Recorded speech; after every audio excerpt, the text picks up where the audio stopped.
আপনাদের সমস্যা হইতেছে সেই বিষয়গুলো আমি ধরায় দিব।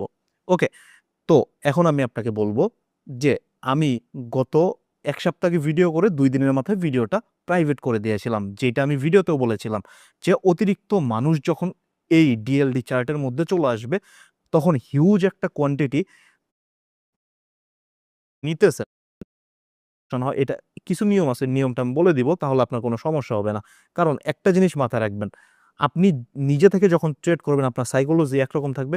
আপনি যখন জানেন যে মার্কেটে শিওর এই ক্যান্ডেলটাই আসবে বা পরবর্তী ক্যান্ডেল এইটাই আসবে, 100% আমি শিওর, আমি 100% বাকি আগের ক্যান্ডেল কোয়ান্টিটির মার্কেট চান পাবেন না। ডেইলি এরকম 4 থেকে 5টা মার্কেট দেয়। আজকে আছে ইউএসডি বিআরএল, আজকে আছে ইউএসডি এআরএস, আজকে আছে euro odd plus cat JPI, এরকম দেখেন অনেকগুলো মার্কেট দেওয়া আছে। তো এখানে ইউএসডি বিআরএল এর যদি আমি মার্কেটটা দেখি, আমি সবগুলো মার্কেট অলরেডি বের করছি।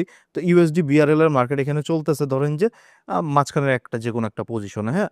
তো এই মাঝখানের পজিশন থেকে মার্কেটটা অড আছে, ক্যাট জেপিও আসবে অ্যান্ড আমরা ডাউন ডিরেকশনে দেখেন ভরপুর দিয়ে দিলাম। হ্যাঁ, ভরপুর দিয়ে দিলাম, যত কামাইলাম তার থেকে ভরপুর দিলাম।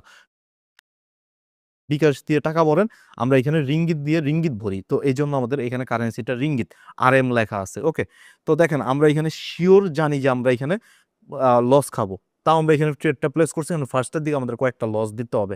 ফার্স্টের দিকে আপনারা $10-15 লস দিয়ে নেবেন।